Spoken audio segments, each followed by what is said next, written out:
Back at the ballpark for the fourth inning, the first man at bat for the Cubs is Billy Herman, and he fouled the first pitch up against the front of the second decker above and to the right of the plate for strike one. One strike on Bill. Stratton winding up again. Throws, and the hitter takes a high one wide for ball one. So it's 1 ball and 1 strike on Herman. White Sox leading 3-1 in the fourth inning. Stratton waits out there again. Has the side, he starts to wind up. Throws, and the hitter takes the ball inside across the chest. And it's 2 balls and 1 strike on Billy Herman. 2-1 the count.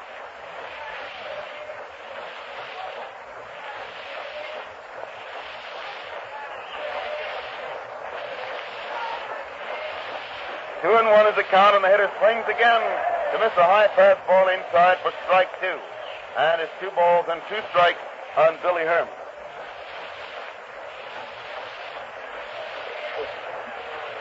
2-2 the count.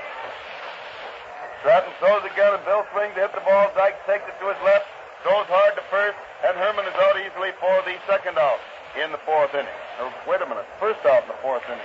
I'm getting ahead of myself because I just started to look back. Herman has been completely stopped by the Sox pitchers in the 2 games so far. He got a walk in the 6th inning yesterday, but hasn't been on base yet today in 2 tries.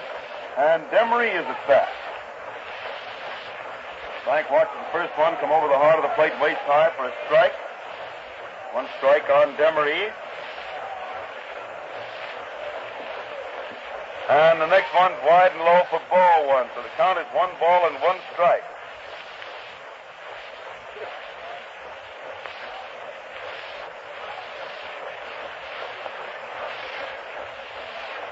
One and one the count. The hitter fouls this next one into the second deck down in front of us, a little to our right.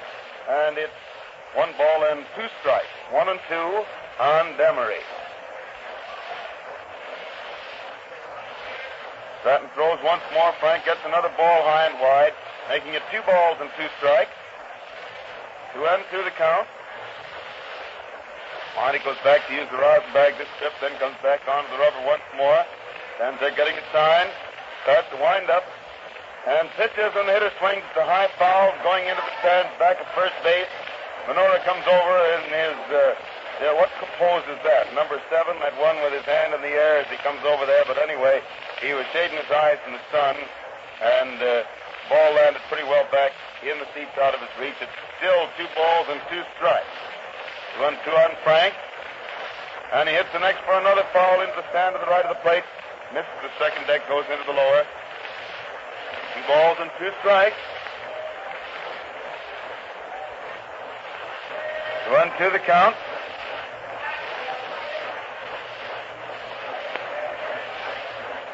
And he hits the next, a high bounder. Mr. Dykes grabs for it, but it takes a high bounce. A nasty one hits his glove.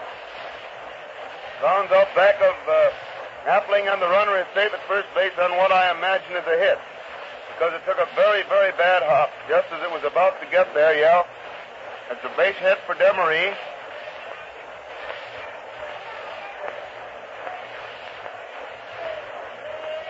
Puts Frank on first base with 1 out in the fourth inning. And Stanley Hackett back. Stratton gets ready to pitch the first one, throws, and Stan hits the ball hard out into left center. Rosenthal dashes over there and makes a very, very nice running catch and throws the ball into second base to chase the runner back to first. For some reason or other, they didn't have Hack figured just right there, I'm afraid, because Rosenthal was playing in dead center field instead of left center where they usually play Stan. As a result, he had to do a lot of running to get through that ball and make a sensational catch, but Hack hit the ball right in his usual groove. And now Hartnett takes the first pitch hind inside for ball 1. 1 ball called.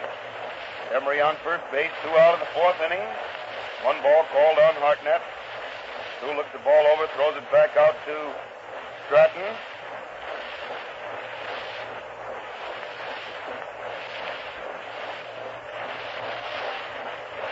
Marty ready again, throws. Gabby hits the ball on the line, and Appling leaps into the air to make a one-handed catch, and it's 3 out. Luke Appling leaps high into the air to make a one-handed stab.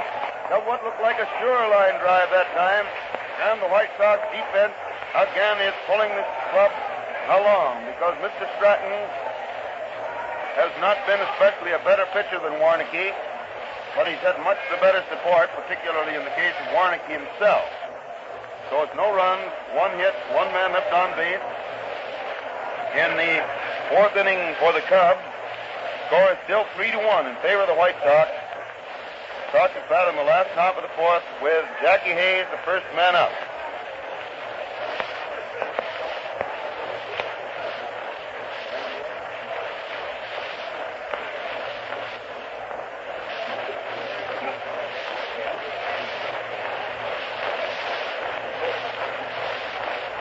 Warnke's been out there warming up with Ken O'Day. Hartnett standing right back of Ken.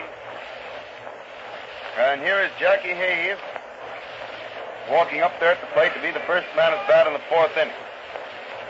Hayes up there.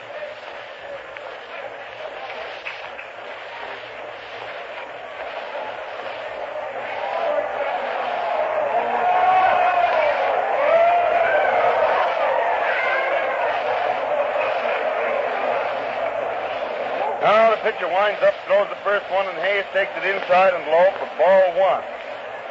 You people probably heard this on the switch back to the studio, but the crowd's cheering when the third inning score of the Yankee-Giant game goes up, which shows one of those old Yankee innings. And here's a wide one low for ball two, and the count is 2-0 on Jackie Hayes. First man at bat in the fourth inning for the White Sox.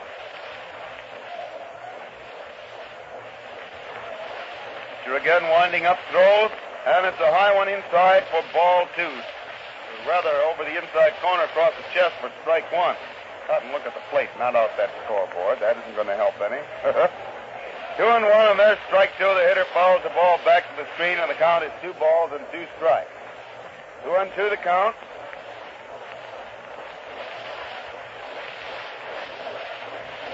Two and two with the pitcher ready once more.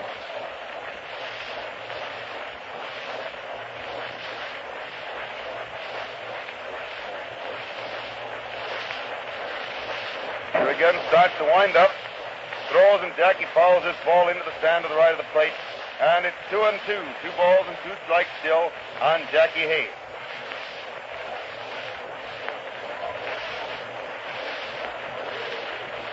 Ernie? Well, City Series Ernie's here. How you doing, Ernie? Coffee looks all right. 2-2 is the count, and Hayes swings to the next, hit a high foul to the right of the plate. Cavaretta is coming in from first base and makes the catch just about halfway between first base and the bench, and then he threw the ball to Hartnett, who threw it back clear past him, and it goes on down the right field line where one of the boys from the bench catches it and throws it on in. And Jimmy Dyke steps up there to the plate.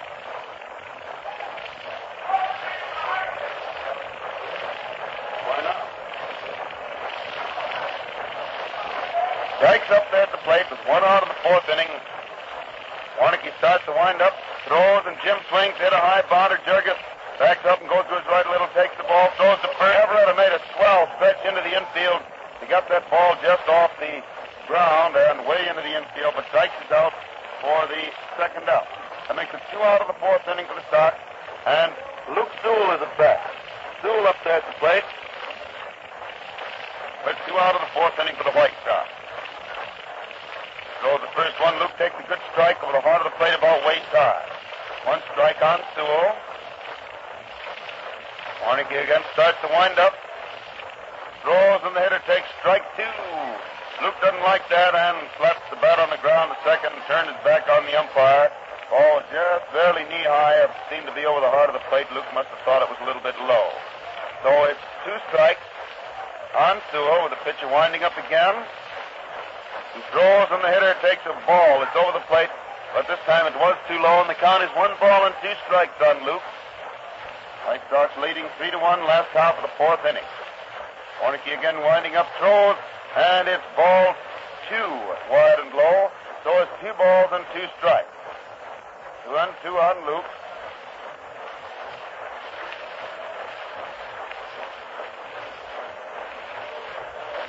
And the hitter starts to swing at the next, but he tried to stop, but he went on through with it, striking out for the third out.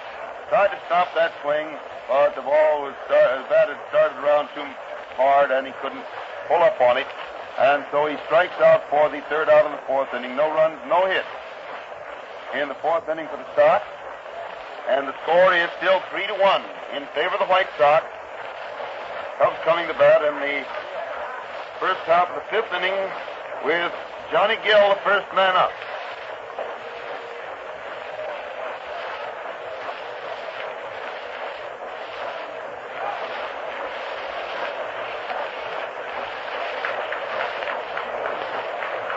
Should I shoot this red hot before I eat it, George? You think it'd be safer? I don't know. It doesn't seem to be particularly live. It's going to taste pretty good, I'll guarantee that. I wonder how I sound when I talk a mouthful. Well,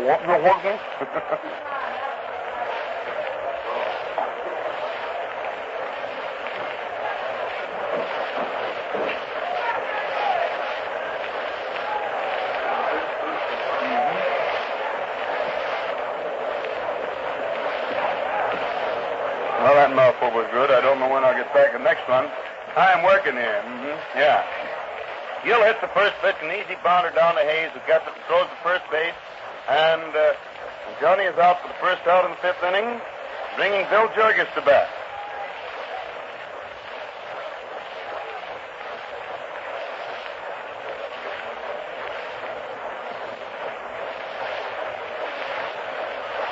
Stratton winds up now, throws the first one, and Jurgis swings, hit a hard bounder down to Appling, who gets it nicely, throws the first, and Jurgis is out easily for the second out.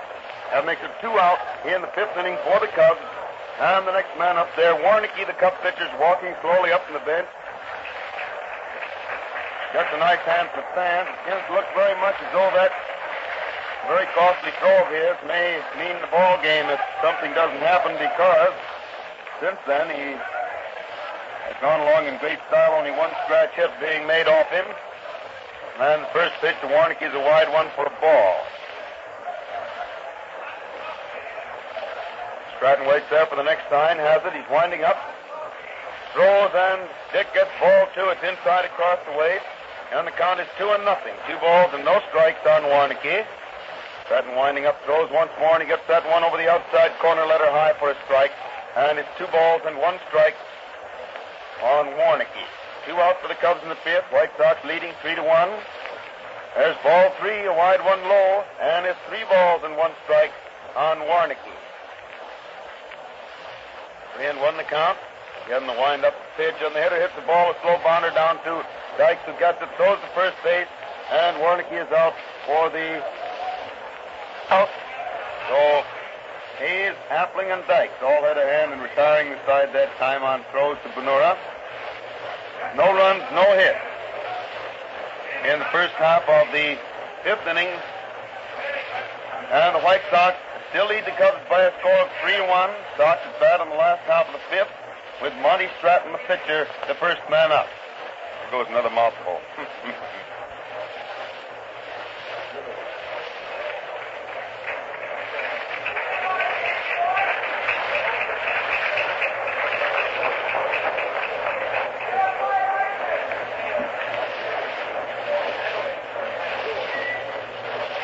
The way this kid's been pitching since he got back in that lineup, after all the operations and things, it begins to look more and more as though the illness that caused him all that stay in the hospital and the long layoff to recover his strength and get back in shape may have cost the White Sox not only second place, possibly more, because he certainly has been a great pitcher since he got back in there as he was before he was taken ill.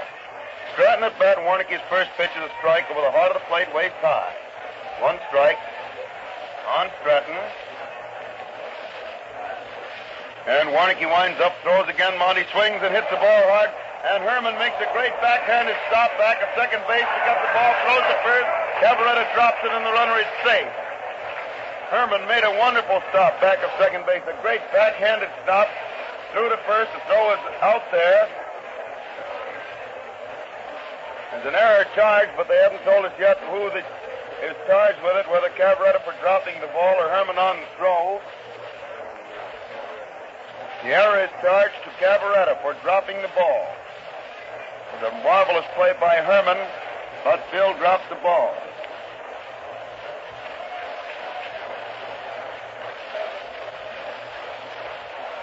So Stratton's on first base, nobody out of the fifth. Radcliffe hits the bounder down to Jurgis, who gets it, flips it to Billy Herman. He was ready to throw to first, but the ball had been hit so slowly that Radcliffe was practically at first base, and Bill held the ball, letting Radcliffe reach first without a throw. He didn't have a chance of getting his man.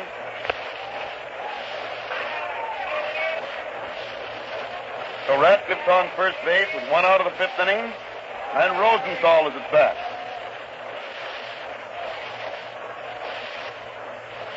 Warnke watches first base, throws, and the hitter takes the curveball wide and low for ball one.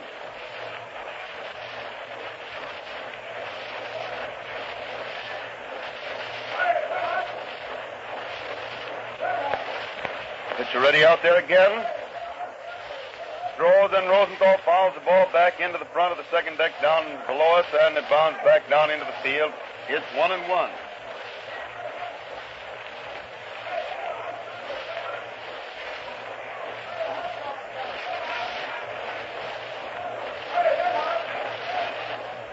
One is the count now on Rosenthal, left-handed hitter. Warnke waits there again for the sign. Swings around as he gets it. And pitches, and the hitter swings it a long foul away down the left field line, back underneath the second deck, and it's 1 ball and 2 strikes.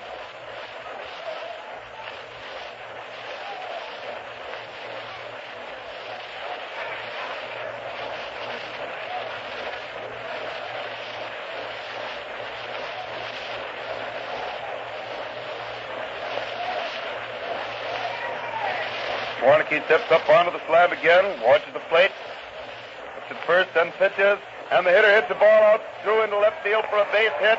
Jurgis, who was playing pretty well to his left, couldn't get a hold of it because he had a long way to go, and as a result, the ball goes through into left field for Rosenthal's second hit of the day and 4th hit of the series.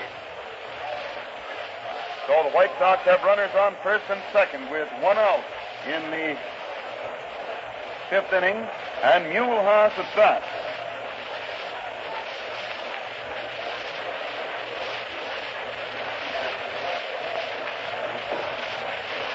Warnke ready now. Back at second base and throws, and Haas takes a wide one and was curving toward the plate, but didn't curve soon enough. And it's ball 1. 1 ball called. Warnke throws again for ball 2. It's wide and low, and the count is 2-0 on Haas. 2 balls and no strikes. White Sox runners on first and second, 1 out in the White Sox are leading the Cubs by a score of 3-1.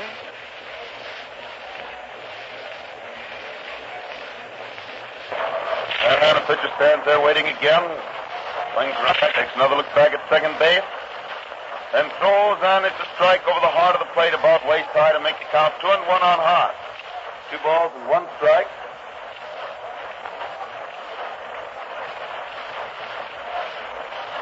Two balls and 1 strike. The pitcher waiting again. Warnke has the sign, steps on the slab. Back at second, and throws, and the hitter swings, hit a foul. It's just up onto the roof of the stand above third base. Almost hit the front of the roof, but just eased up over it. And it's 2-2. 2 balls and 2 strikes on Haas.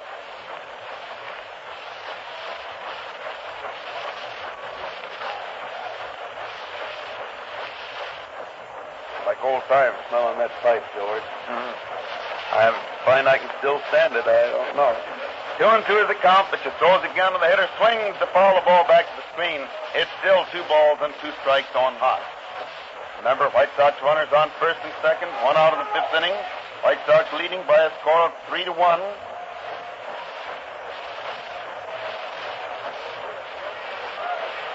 Warnke uses the rosin bag again, rubs up the ball.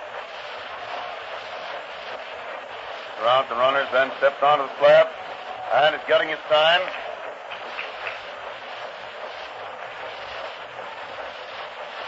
And pitches, and the hitter hits the ball hard toward left field. Jurgis comes up with it nicely, throws to second. Herman's throw to first, completes a double play, although Cavaretta had to make a sensational reaching catch away out to the right. a very fast and long double play. One of those plays that had to be made lightning fast or had been too late. And Cavaretta redeemed himself that time after having let the first man get the base by dropping a throw. He made a very fine play to reach way out to the right and get Herman's hasty throw to first to complete that one. So it's no run, one hit, one error, and one man left on base in the last half of the fifth inning, and the score is still 3-1 in favor of the White Sox at the end of the fifth inning. Now I think, Fred, you got a little message to say again, huh? Yes, I have, Hal Totten. You know, you've been saying that things were coming across the letters all afternoon, so supposing we say a few letters like this is the voice of labor. WCFL, Chicago. Oh, I guess I see what you got to do. Be a studio announcer. You got to be able to come up with things like that. Quickies, huh? Oh. I get it. Should have taken longer, though, Fred. I'm still chewing. Here we go in the sixth inning. Galan at bat started off with the Cubs. And the first pitch is too low. It's ball one. One ball on Galan. White Sox leading 3-1. Augie swings the next. It's a high fly into center field. Rosenthal's going back, and he's under it now. Has it. It's one out in the sixth inning. One out in the sixth inning for the Cubs. And Cavaretta is at bat. Joe Cavaretta up there at the plate.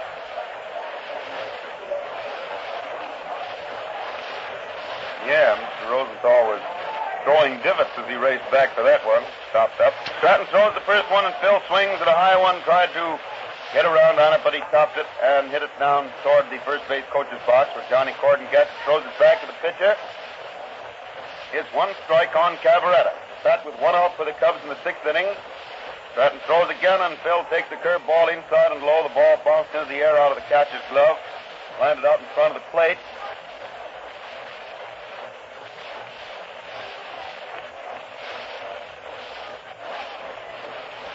And the pitcher winds up once more, throws, the hitter swings and fouls the ball back to the screen. And it's 1-2, 1 ball and 2 strikes.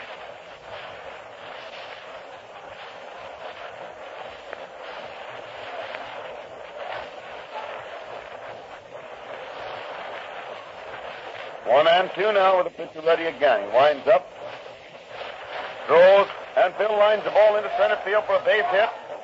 A single to center field by Cavaretta, putting him on first base with nobody out in the sixth inning. And Billy Herman up there at the plate. Billy, who hasn't had a base hit in the series so far, and who had a terrific slump at the end of the season, making only about 2 hits in his last 5 or 6 games.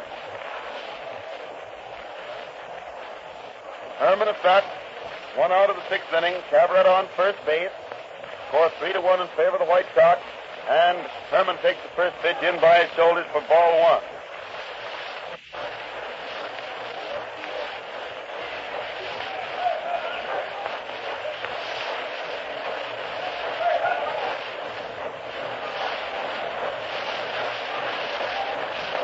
One ball called. It's ready again. Throws for a strike. A beauty over the heart of the plate, just about let her high, and the hitter let it go by. So it's 1-1.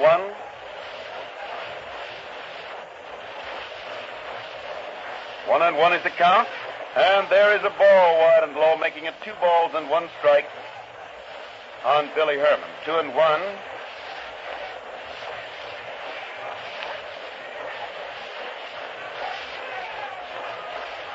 Once again, the pitch is ready.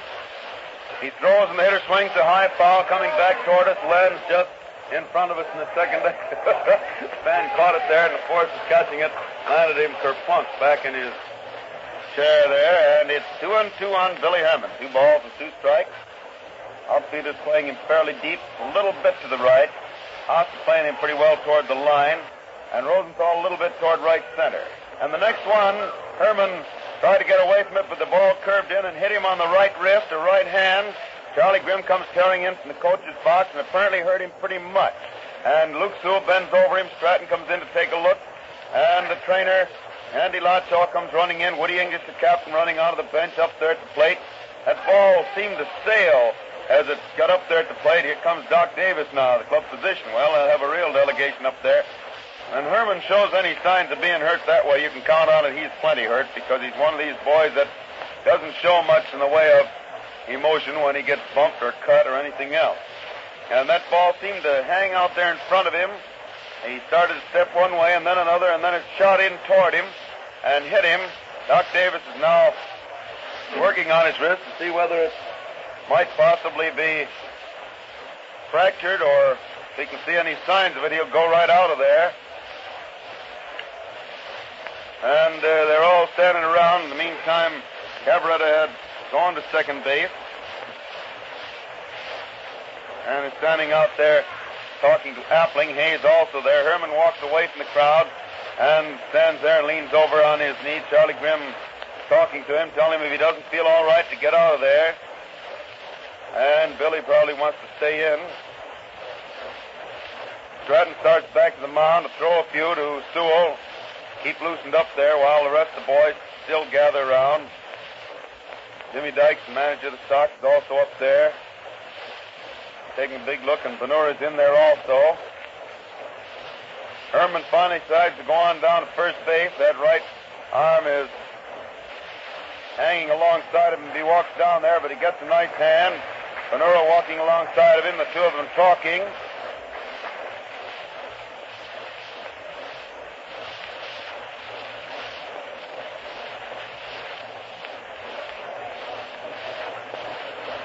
But he finally reaches first base.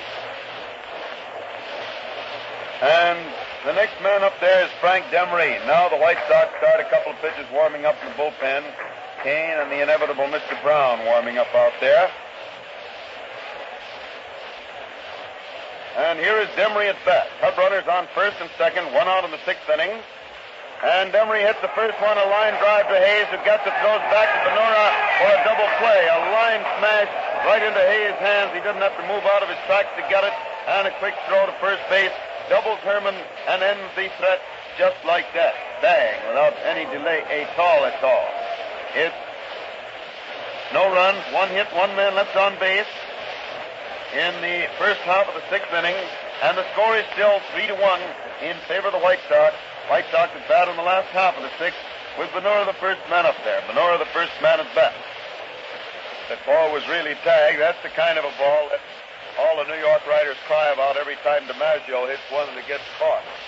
Always a foot to the right or a foot to the left, and it would have been a two-base hit. The trouble is, a foot to the right or a foot to the left doesn't mean a thing if you hit it right at somebody. Woody English is going in to play second base now, and Billy Herman tried to throw a ball, couldn't control it, and is walking off. English is playing second base. That injury was just too much for Billy. And Herman gets a hand as he walks off the field.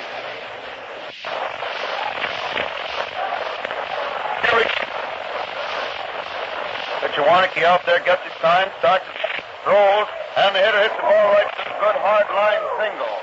That ball all but back right out. Warnke is with by him. And first base with nobody out White Sox for the White Sox. The White Sox league leading hitter, major league leading hitter, shortstop, right-handed hitters at bat. Benura on first base, Appling up there at the plate with nobody out in the sixth inning. Warnke ready, pitches, and Appling drives the ball into right field for another base hit. Right fielder Demery grabs the ball, fumbles it, but picks it up again, and Benura turns and goes back to second base. And it's Appling's second hit of the game and third hit of the series. So the White Sox have runners on first and second, nobody up. And Jackie Hayes is up there at the plate. Boy, who has done great work the latter part of the season and proved at least he's justified things I said about him for 3-4 years when he really had his chance and got in there and could bear down. What a second baseman and tough hitter he is, although not only tough this year, he hit .312 for the season, which is a lot of hits. Cubs again start Henshaw warming up and Root. Henshaw and Root warming up in the right field bullpen, and the Sox are keeping a pitcher warmed up down their side of the field. Kane. And now Hayes bunts the first one. Hack gets it, throws the first. English getting over there to take the throw on the sacrifice. And it moves the runners to second and third. With only one out in the sixth inning. And Jimmy Dykes, always dangerous in a pinch, is up there at the plate.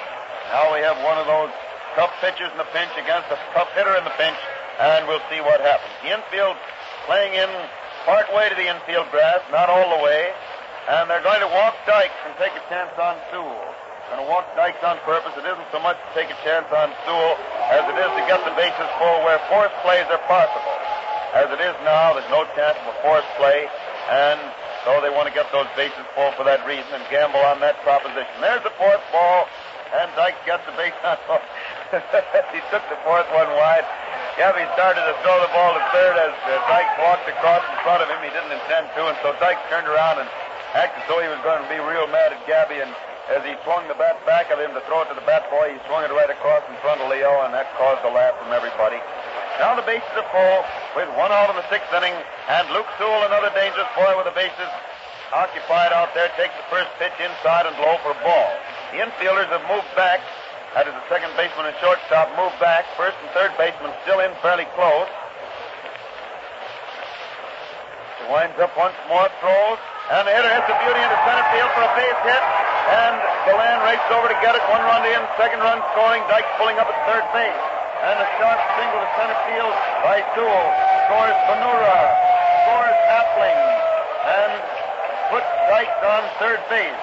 So the White Sox have runners on first and third. 1 out. 2 runs home in the 6th inning. They're now leading the Cubs by a score of 5-1, the same score by which they won yesterday. And Monty Stratton, White Sox pitcher, is coming up there to the plate. Stratton at bat. Old Lucius Luke, same way as he did all through the season when there were runs out there to score. You could almost always count on Sewell getting a hold of one, hitting it somewhere. Stratton hits the first pitch, a drive into left field for another base hit. Gill is coming down there. The runner first going for third. Gill gets the ball, throws it into third base. The runner bound slides in, and the ball bounds out past third base. Jurgis gets over there, gets it, but Stratton slides into second base. Ball bounded and hit the runner as he slid into third, and then as Hack stood there looking for it, Stratton tore for second. Jurgis had to come all the way over to get the ball and throw it to second base, and as a result, the runners are on second and third with another run home, and Mr. Stratton still appearing as a base hitter of considerable worth and merit as he did in that last game of the season. George, did you notice whether they called an error on that throw-in or not? Did anybody look up to see? And now, Henshaw on who? Error on Hack. For heaven's sake, they called an error on Hack, and he never had the ball in his hands. How do you figure that out? Well, that's all right. Henshaw is coming in now into the infield to relieve Warnicki.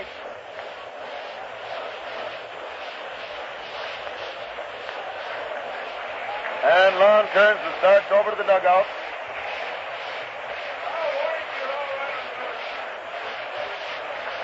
And Henshaw, Little Roy, who is a South Sider, lived out here in this part of town and went to school out here at the University of Chicago, is now pitching for the Cubs.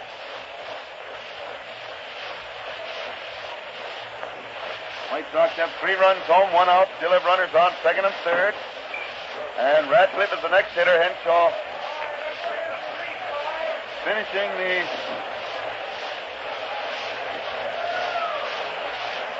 warm-up. Faces Ratcliffe now. Ratcliffe up there. Henshaw starts to wind up. Throws, and it's a very bad ball. Wide and low for ball 1.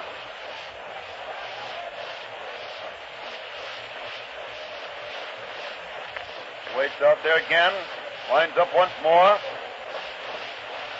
And there's ball 2, another ball that breaks 2 wide, and the count is 2-0. 2 balls and no strikes.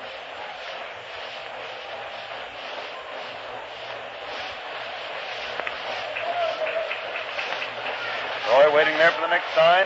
Has it, he winds up and pitches for ball 3, another ball that curves altogether 2 wide and low, and it's 3-0. Now, in addition to the fact Brutus stopped warming up and Bryant is warming up for the Cubs.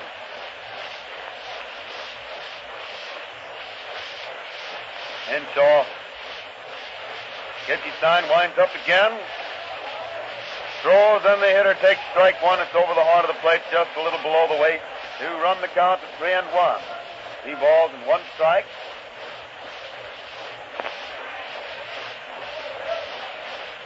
And ball 4 comes by wide and low. Ratcliffe gets the base on balls, and the bases are full.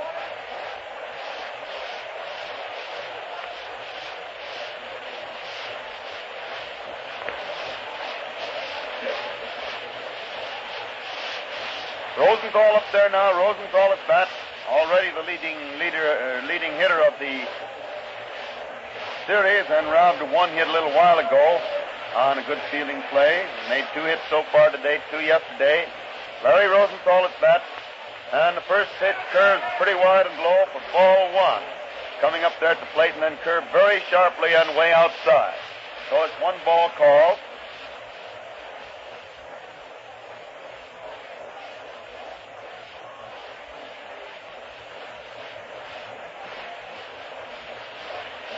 Henshaw waits out there again, gets the sign, winds up, throws for a strike over the inside corner waist high to make the count 1 ball and 1 strike on Rosenthal.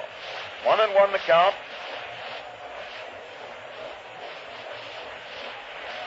Henshaw winds up again, pitches the hitter, fouls the ball above and to the left of the plate into the second deck, and it's 1-2. 1 ball and 2 strikes on Rosenthal. 1-2 the count.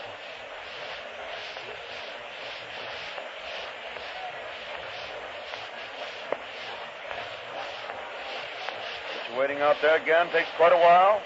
Finally starts to wind up. Throws, and Larry swings, hit a ball hard down to Cabrera, who grabs for it, and it bounces away from him and gets back to English, who throws the first to get the runner, but the runner is safe. Cabrera, after fumbling the ball, started after it, but English waved him back to first, and by the time he got back there, the runner is safe, and it's charged as another error for Cabrera, who missed tagging the bag. That rule is definitely covered. When a man fails to tag a base, why, he is charged with an error.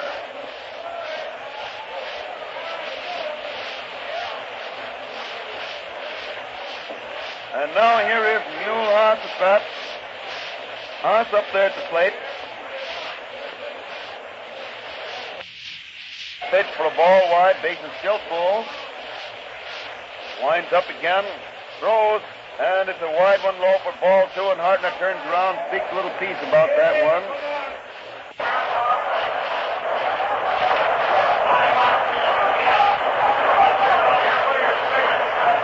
Four-runs home this inning. White Sox now leading 7-1. Jurgis comes over and talks to Henshaw for a moment.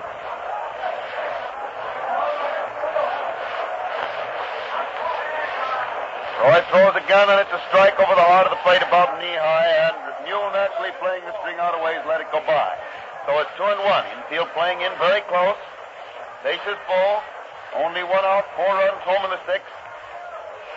Henshaw again winding up throws, and it's very wide and low for ball 3. Way outside, and it's 3 balls and 1 strike. 3-1 on Haas.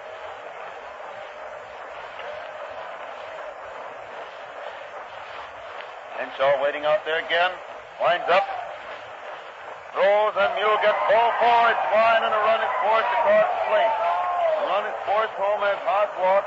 The 5th run of the inning, and the White Sox lead 8-1. And English walks in to talk to Hartnett a moment and looks over toward the bench as though they may expect Bryant to come in there. Base is still full. 5 runs home in the 6th inning. English is talking to umpire Ormsby, who turns to tell the field announcer what to announce, and the pitcher starts in from the right field bullpen. Hartnett's out there talking to Henshaw, leaning on his shoulder. Roy frankly, he had a curveball breaking off today. It was just about as tough a looking curveball as I've looked at for a long time. But he didn't have control of it, and Henshaw is one of these type of young pitchers that if the control isn't there, he doesn't have much chance of going anywhere. He had that ball breaking a foot to a foot and a half many times, never less than 6 or 8 inches, and breaking a little bit too far away from the plate. As a result, he was in the hole most of the time and ended up by walking that man to force in a run.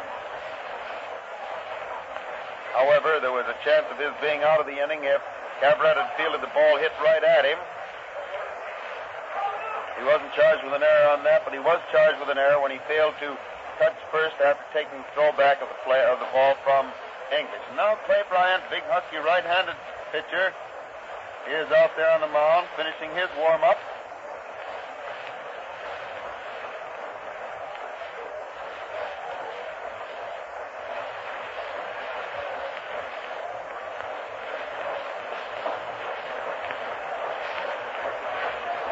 Bryant finishes the warm-up and is ready now as Zeke Benura steps up at the plate.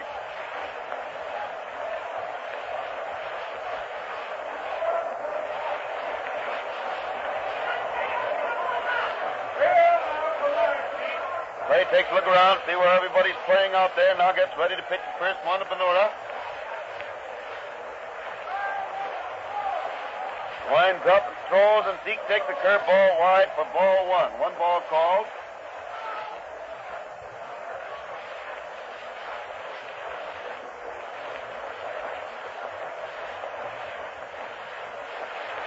Ready again, starts to wind up, throws, and it's ball two. It's over the plate, but too low, and the count is 2-0 on Benura.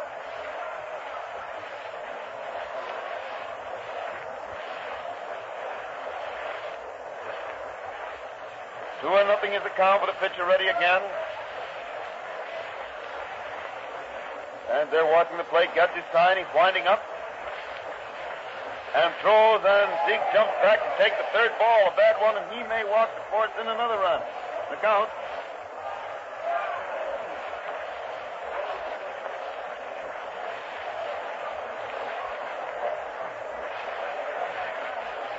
And the next one comes down the middle for a strike. Zeke put on a big act that time. Started for first base. The ball was cut the heart of the plate waist high. Couldn't have been more of a strike anywhere. It's 3-1, 3 balls and 1 strike on Benura. Bryant rubbing up the ball again. And ball 4 comes inside, and Zeke also gets a base on ball. And another run is forced across the plate. 6th run of the inning. Bringing Luke Appling to bat, with the White Sox leading now by a score of 9-1 in the 6th inning. White Sox leading 9-1. I guess they saw what the Yankees did down there in New York and decided they had to put on a big inning too, huh? Luke Appling up there. Bryant starts to wind up. Throws, and Luke takes a high one inside for ball 1. A slow ball, change of pace. Root is warming up now for the Cubs again. Winding up, throws once more, and it's a strike. Curveball breaking away from the hitter. Caught the inside corner about waist high to make it 1-1. 1-1.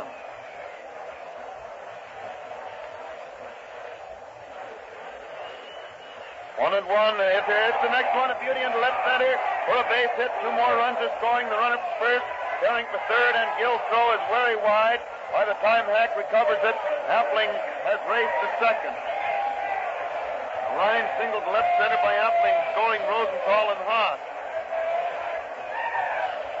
With 2 more runs.